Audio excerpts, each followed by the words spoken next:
Hello, my name is Nigelargriffiths. I work in Power Systems Advanced Technology Support in Europe. In this movie, we'll be looking at shared storage pools. This is the version we're actually running at the moment of the VIOS server 2234, also known as SSP4. We'll be looking in this movie at the disaster recovery using remote LUN copy activation. When I start talking about LU mirrors, LUN copies, disaster recovery, and failure groups, most people go, aren't they all the same thing?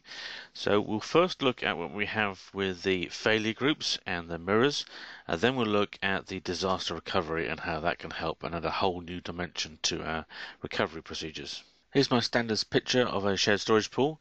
We have two disk units at the bottom here supplying LUNs.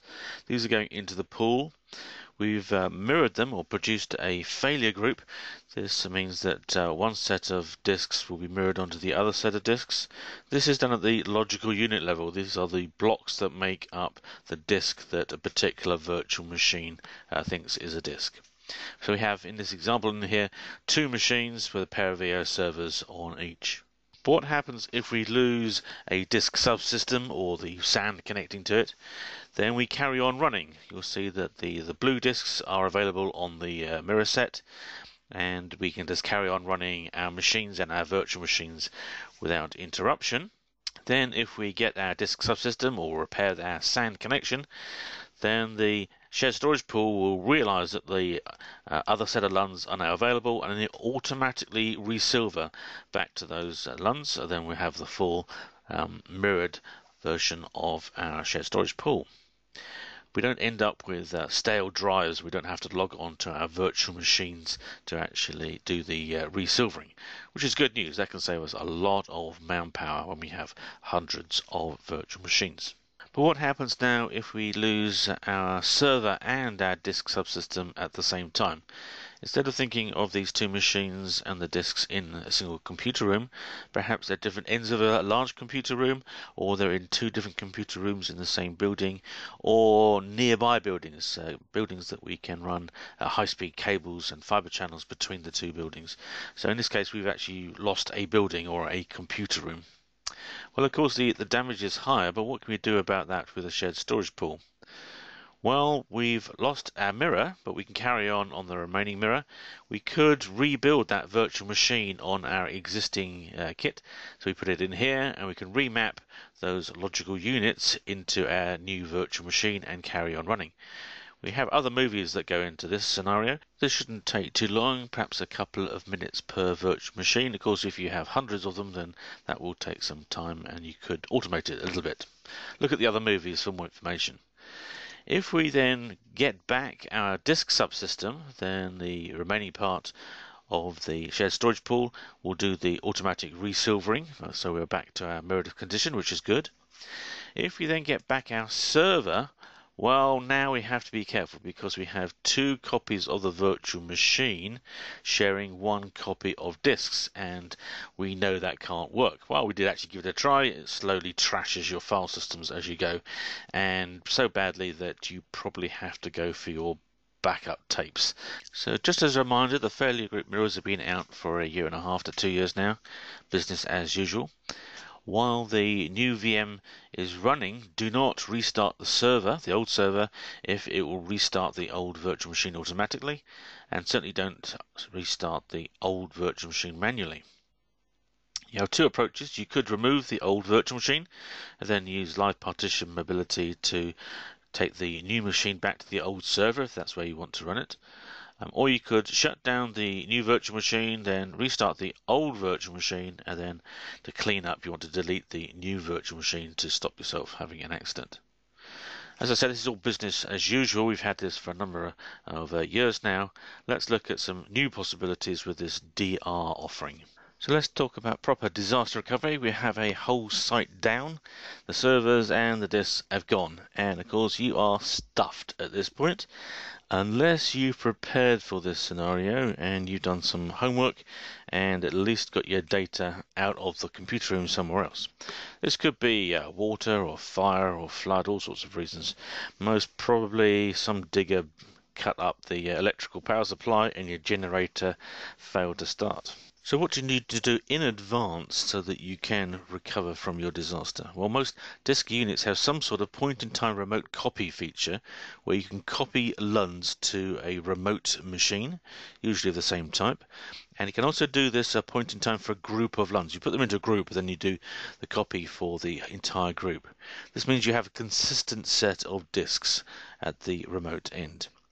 If you haven't got this feature, I guess horrible way of doing it, but you could stop the shared storage pool. This would have to stop all the client LPARs as well. The cl start stop command could do that. Then you could do dd and ftp to get a remote copy of your LUNs. Not very pretty, to say the least. Plus, you need a backup of your shared storage pool details, and this is the standard command, the VIOSbr command, backup and restore command. And there's a SSP version of that command, and that includes the details about the VIO servers, the repository disk, the LUNs involved, the logical units, and the virtual machines. Although some of that data may actually be on the disks in the metadata. You of course need to have that backup remotely, probably on the same site that you want to recover to. Now, can we go to the VIO server at the remote site and say, just adopt these LUNs and remake the SSP and off we go? And the answer is no. The VIO server will investigate those LUNs and says, hang on, there's an SSP involved with these disks and I'm nothing to do with that shared storage pool. And then it will just refuse to access those because it's somebody else's disks, and quite rightly it should refuse to access them. So what do we have to do? Well, we have to trick the VIOS. First of all, we have to add a small fix to the VIO server so that it's less worried about what's going on. Then we're going to fix up that VIO server br command backup file so that it now refers to this new VIO server and it refers to the new LUNs that are on the local disks at the remote site. Then when we do the restore from the backup, it will build a new repository disk that includes its own VIO server name and the new LUNs, and then it's very happy to start up a shared storage pool access to those disks, and then we can see the logical units in there. It thinks that it's a member of the shared storage pool and is happy to connect to it. So if you've done this, the shared storage pool is online. You can access the logical units, see all their names. You have to create the new virtual machines ready for the LUs, these logical units or the virtual disks inside the pool, and map them into the virtual machines. Now, if this is a small shared storage pool, maybe a dozen or two virtual machines talking to maybe twice that number of logical units, then you could by hand map in those logical units to the VMs and then start them up after you've created those virtual machines. But in a big system, of course, that's going to be a few hundred LUNs, which means you're going to be there for a long time. Well, there is a way with the tool to actually automate that.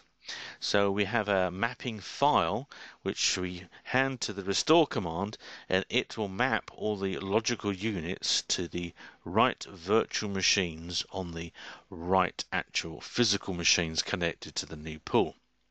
So that would handle hundreds of virtual machines in one go, automating it so that we can make sure we get it right.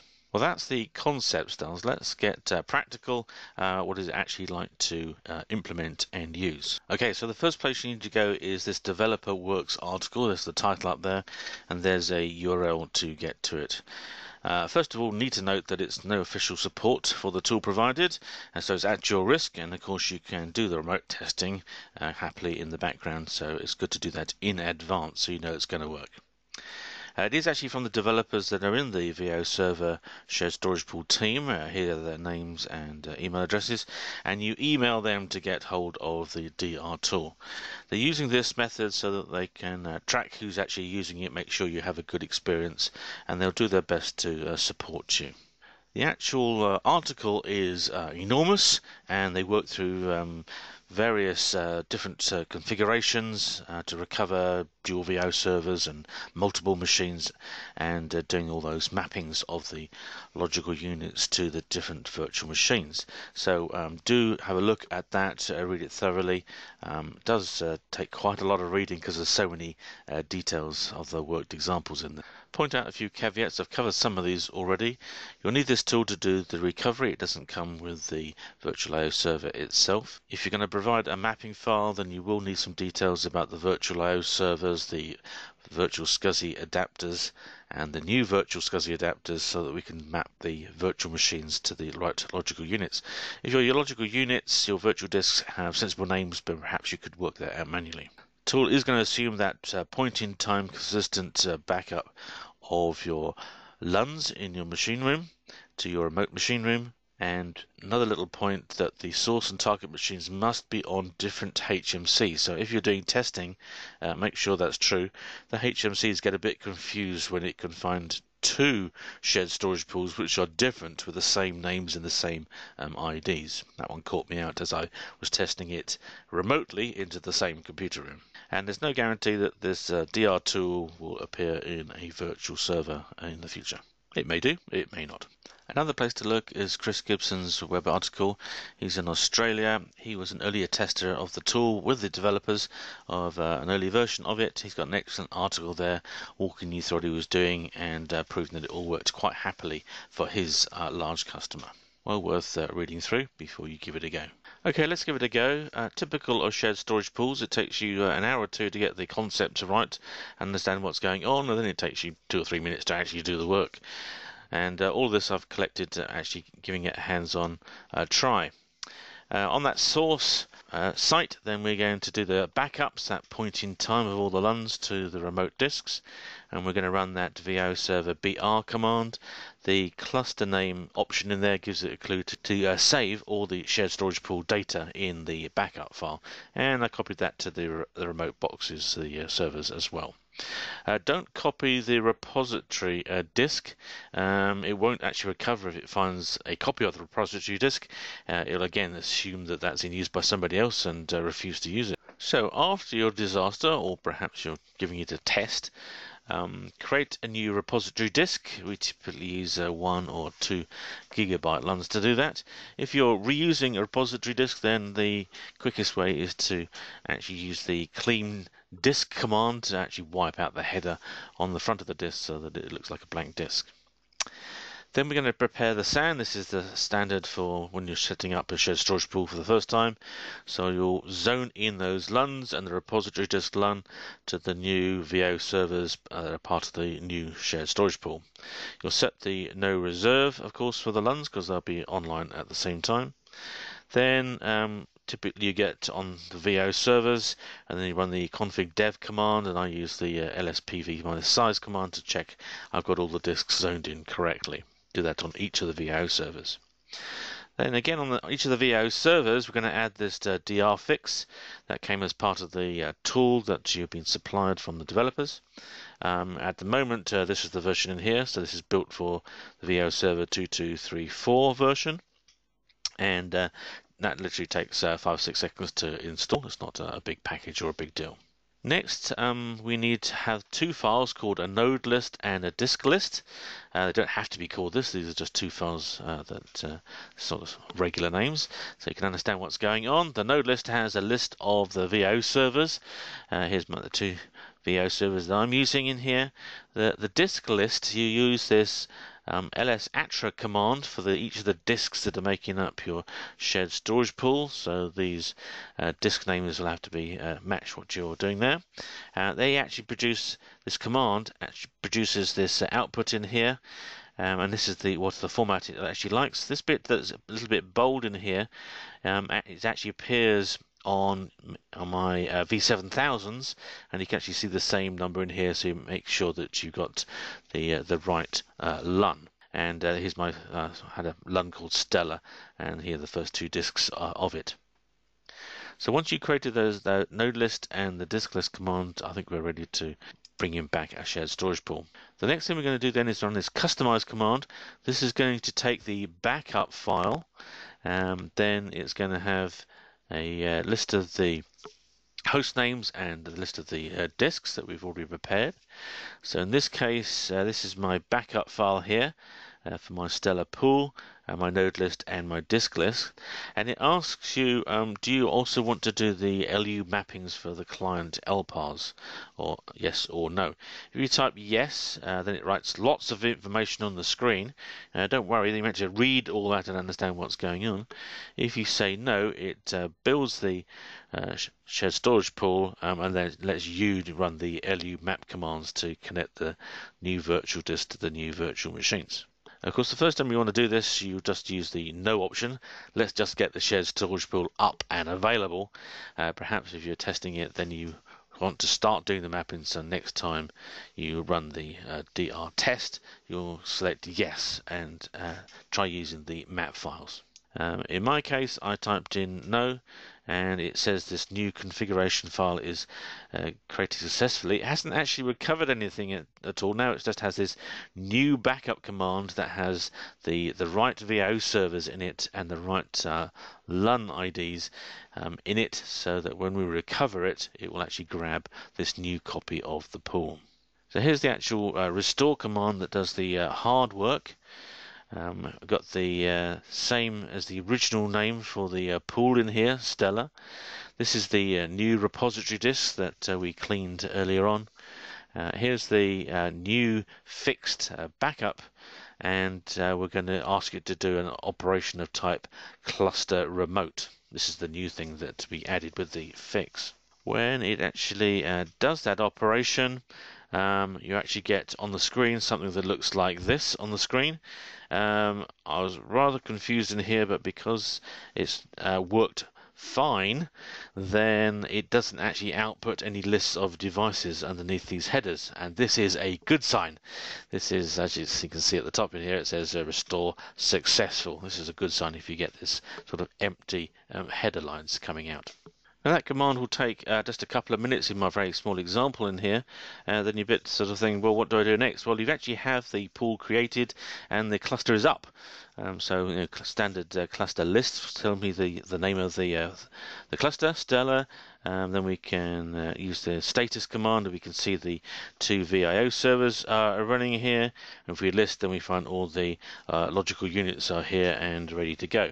Nothing is mapped in this case because we hit no option to not do the mapping for the virtual machines, but it's all up and running, and off you go. Which is a sigh of relief at this point that we've actually done the recovery and it all works fine. Now let's rewind. If we took the Y option to do the mapping, you then get a list for do you want to map all of them, a selected number of logical units, or no thanks. And if you go for the 1 or 2, then you'll need to supply a mapping file.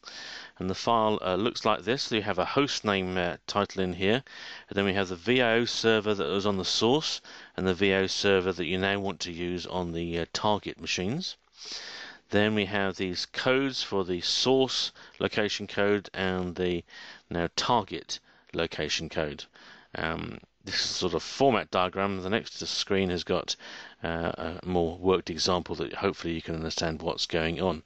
But you have one of these for each of the VIO servers that you used to have, mapping it to the VIO server that you want now, and then the mapping of the location code. So here's my little worked example. We have VIO server 1 is what it was called. It's now called DR VIO server 1. And this location code in here is the vhost adapter location code, or virtual SCSI location code, that is connected to the virtual machine. So knowing which vhost you had in your source site and now your target site, it will connect all the logical units that were connected to this vhost to the new vhost, and so the new virtual machine that you created at your disaster recovery site. Sounds very complicated, actually fairly simple as long as you have the information. This is the output, if you like, from the lsmap -all command, so worth saving that as well as the backup. So we lost our primary site and we recovered everything onto our disaster recovery site. It's all working nicely. Fixed repository disk, all the virtual machines reconnected and started up, and we're working fine. Excellent, well done. Now, however, you recover your source or primary site, and what happens when you do that? Well, not much, because you actually have different disks in this situation, so they're not going to corrupt each other's file systems and that sort of thing. If you haven't changed the IP addresses, then you'll actually have two machines with the same IP address if you bring up your original virtual machines, and that could cause a lot of problems, so be aware of that. But we now have, if you like, the good disks down here on the DR site. Maybe you want to move these back to our original site. Of course, you could operate at your DR site until you have another disaster and treat your original as your new DR site. But if you want to go back, what are the options? Well, I can think of two ways of doing that. One is that you remove your shared storage pool data up in here. Maybe just write zeros all over those LUNs, for example. You can actually keep the LUNs, but we want to overwrite them. Then we stop all our virtual machines down in here, stop all the services that we're supplying. So that's going to create a complete outage of everything using the pool. And then we do a reverse DR recovery. So we'll actually do a DR recovery back to our original site, do the recovery again, and then bring up everything on our new site, making sure that we never start the DR site with those disks. The second option, if we only restarted a few virtual machines on our disaster recovery site in here, maybe the blue one is a test dev type system, so we need to recover that, and we use the green one in here. Perhaps this is the prime application or database or website or something, and so we were running this in disaster recovery mode.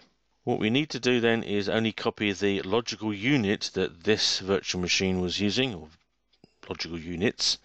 So if we stop this virtual machine, then we use DD to copy these out, FTP these over to our original site, and then we can DD these back into the original logical unit.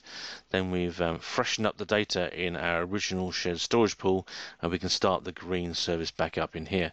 Want to make sure we'd never restart this guy here, of course, because that would cause confusion. If our logical units were thin provisioned, of course, this would have made them thick provisioned by the time we copied them back over here, because the DD will copy out all of the unused logical unit blocks as a page is full of zeros. And that's it. Disaster recovery. In my small case in here, it took a few minutes, so a larger one may take a bit longer to do all those connections, but pretty simple to do once you've got yourself prepared. It's at your own risk, but at least we do have real disaster recovery, and we can practice it in advance. You need to test it to make sure that you are ready on your particular equipment and it works for you. Decide whether you want to do the manual or the scripted mappings, and prepare for that. But make a note that it's not like full power HA. We don't have failover and failback capability. The failback is a bit more complicated, and you have to have a plan to do that.